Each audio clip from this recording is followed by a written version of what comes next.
Good morning, dear students of class 4th. I hope you all are fine. So, today, as you all know, in our last class, we had learned about teeth. The second chapter, teeth and microbes, and we are learning teeth. हम teeth के बारे में पढ़ रहे हैं.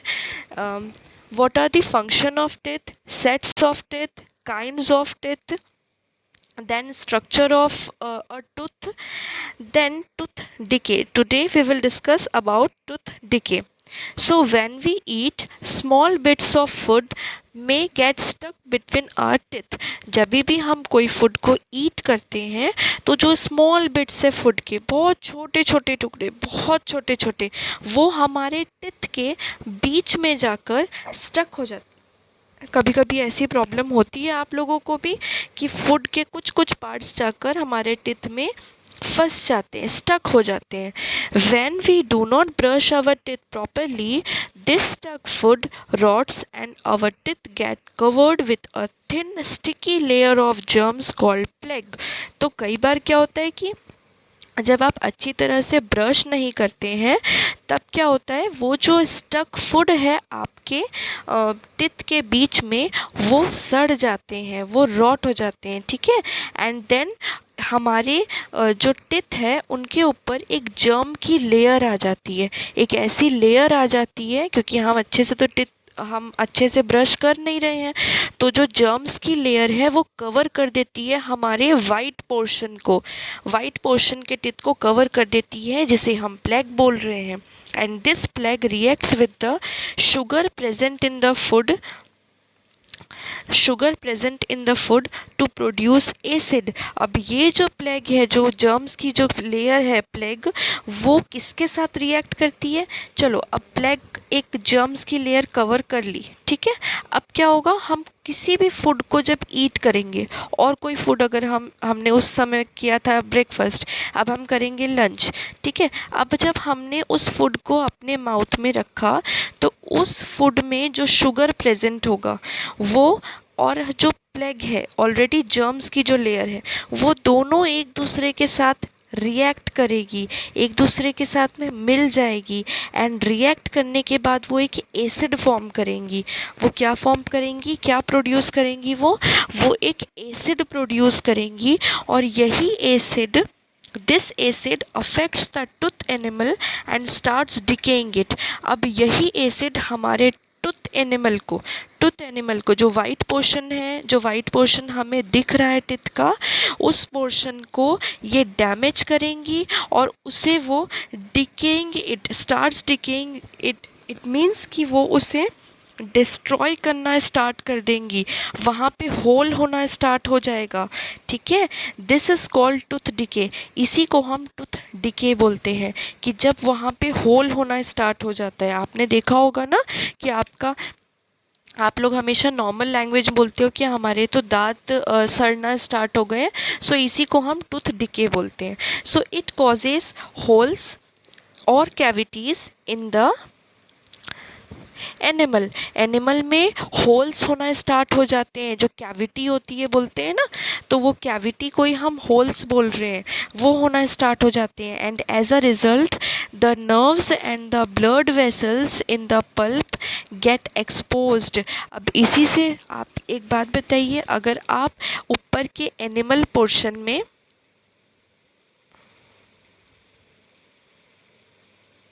ऊपर के अगर इस एनिमल पोर्शन में आप धीरे धीरे करके क्या स्टार्ट कर दें, होल होना स्टार्ट हो जाए, तो पहले यहाँ पे होल होगा, ये और होल करेगा, फिर नीचे यहाँ पे भी होल होगा, फिर ये धीरे धीरे और होल करेंगे तो ये यहाँ तक पहुँचेगा. अब आप एक बात बताइए, जब वो यहाँ पे नर्व्स तक पहुँच जाएंगे, पल्प के अंदर जो नर्व्स प्रेजेंट है, जब वो वहाँ तक होल होना स्टार्ट हो जाएंगे, तब क्या होगा, तब हमें सेंसिटिविटी होगी. हम कोई भी फूड को जब इनटेक करेंगे तो डायरेक्ट हमारे नर्व्स में जाकर वो फूड लगेगा, और अगर हमारे नर्व्स में वो फूड जाके लगेंगी तो हमें बहुत ज़्यादा पेन होगा. ठीक है. So when any cold or hot thing comes in contact with these exposed nerves we get a toothache. हमें toothache means हमें दांतों में दर्द होगी जब भी हम कोई कोल्ड या कोई हॉट कोई भी फूड आइटम जब हम ईट करेंगे तो वो हमारे नर्व्स के डायरेक्ट कांटेक्ट में आ जाएंगी होल होने की वजह से, तब हमें दांतों में दर्द स्टार्ट हो जाएंगी which is called as toothache start हो जाएगी। This tooth decay causes the following, tooth decay होने से दांत सड़ने से हमारे टीथ में क्या क्या प्रॉब्लम्स होंगी। First is toothache start हो जाएगा, दांतों में दर्द स्टार्ट हो जाएगी। Then second foul smell from the mouth, हमारे माउथ से बहुत ही बैड स्मेल आना स्टार्ट हो जाएगा क्योंकि हमारे जो टीथ है उसमें होल्स हो गई हैं एंड जर्म्स प्रेजेंट है जिसकी वजह से बैड स्मेल आएगी हमारे माउथ से। Then third is stomach disorders, हमारे अगर टिथ में जर्म्स प्रेजेंट होंगी तो जब हम कोई भी फूड इनटेक करेंगे तो वहाँ से वो जर्म्स हमारे टिथ से होते हुए उस फूड के साथ में हमारे स्टमक में जाएगी ना, तो हमारे स्टमक में बहुत सारी प्रॉब्लम्स होना स्टार्ट हो जाएंगी। देन फोर्थ इज़ होल्स और कैविटीज़ इन द टिथ, हमारे टिथ में होल्स और भी ज़्यादा स्टार्ट हो जाएंगी होना। फिफ्थ लॉस ऑफ टिथ, हमारे टिथ जो हैं वो धीरे धीरे हम लॉस करना स्टार्ट करेंगे, धीरे धीरे एक एक करके फॉल होते जाएंगे टिथ बिकॉज वो तो वीक होते जाएंगे। Then sixth is bleeding gums means हमारे गम्स मीन्स मसूड़े, सो गम्स जो हैं उसमें ब्लड आना स्टार्ट हो जाएंगे बिकॉज नर्व्स जो हैं वो तो अब ओपन है, होल होने की वजह से नर्व्स जो हैं वो डायरेक्ट कांटेक्ट में आएंगे हमारे फूड के, जिसकी वजह से गम्स जो है वो उसमें ब्लीडिंग होना स्टार्ट हो जाएंगी। देन केयर ऑफ टिथ, अब अगर ऐसा आपके साथ हो रहे हैं तो आपको किस तरह से केयर करनी चाहिए अपने टिथ की। Listen students, teeth are very important part of our body, we must take care of our teeth to prevent tooth decay. Teeth हमारे बॉडी के बहुत ही इम्पॉर्टेंट पार्ट है और हमें हमेशा अपने टिथ का प्रॉपर केयर करना चाहिए। फर्स्ट इज आपको क्या करना चाहिए, we must brush our teeth at least twice a day, हमें वन डे में एटलीस्ट 2 टाइम ब्रश करना चाहिए। Okay, first one in morning and at night before going to bed, हमें सबसे पहले सुबह उठते के साथ ब्रश करना चाहिए एंड देन जब हम सो रहे होंगे नाइट में तब हमें बेड में जाने से पहले भी एक बार ब्रश करना चाहिए। We should brush our teeth correctly as shown below, हमें हमेशा टिथ को ब्रश कैसे करना चाहिए। सबसे पहले हमें outside surface of upper teeth हमारा अपर जॉ जो होते हैं उनके ऊपर सबसे ऊपर वाले साइड पे अपर टिथ में ब्रश करना चाहिए। Use a downward sweeping motion, नीचे की तरफ रखकर। Then inside surface of upper teeth, ऊपर वाले जॉ में अपर जॉ के इनसाइड सरफेस में अंदर वाले सरफेस में ब्रश करना चाहिए।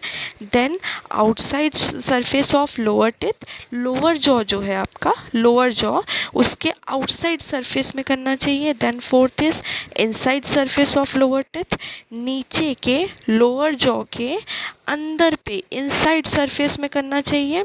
Then surface of premolars and molars scrub back and forth, आपके जो मोलर्स एंड प्री मोलर्स है जो कि बहुत ज़्यादा वाइड होते हैं अब हमें उनमें करना चाहिए अंदर साइड पे, ठीक है। सो ये आपका प्रोसेस होना चाहिए, करेक्ट मेथड होना चाहिए एंड आपकी जब मैं व्हाट्सएप क्लास लूँगी then you have to tell me then if you are using this correct method और नॉट, आप इस करेक्ट मेथड को यूज़ कर रहे हो या नहीं आपको मुझे बताना है। Okay okay, now the third point क्या है, we should eat raw vegetables and fruits like carrots and apples to make our gums and teeth strong, हमें हमारे टिथ को एंड गम्स को स्ट्रॉन्ग करने के लिए हमें हमेशा रॉ वेजिटेबल्स एंड फ्रूट्स लेने चाहिए लाइक कैरेट्स एंड एप्पल्स, हमें crates and apples fruits and vegetables लेने चाहिए जिससे कि हमारे टिथ एंड हमारे गम्स दोनों ही बहुत स्ट्रॉन्ग हो जाएं। Okay, and we should not take junk food, हमें जंक फूड नहीं लेने चाहिए। Then fourth point is we should not eat too many sweets and chocolates, they spoil our teeth. आप लोगों को मम्मा कहती है ना कि आप लोगों को बहुत ज़्यादा स्वीट्स एंड चॉकलेट्स नहीं लेने चाहिए, नहीं ईट करने चाहिए, बिकॉज वो हमारे टीथ को स्पॉइल कर देती है। इसका मतलब ये हुआ कि वो हमारे टीथ को सड़ा देती है, ठीक है। हमारे टीथ जो खराब होते हैं, डिस्ट्रॉय होते हैं, खराब हो जाते हैं, वो टीथ स्पॉइल सिर्फ इसलिए होते हैं बिकॉज हम बहुत ज़्यादा junk food, sweets and chocolates को ईट करते हैं। Then fifth point is we should rinse our mouth properly with water after every meal. जब भी हम कोई मील लेते हैं, लाइक अगर हम कोई ब्रेकफास्ट, लंच, डिनर कुछ भी खा रहे हैं, देन हम लोगों को अपने माउथ को अच्छी तरह से रिंस करना चाहिए, एक बार वाटर के थ्रू अच्छी तरह से उसे क्लीन कर लेना चाहिए। इससे क्या होगा कि अगर आपके माउथ में, आपके टीथ में कोई भी फूड स्टक होगा तो वो भी वहाँ से रिमूव हो जाएंगे।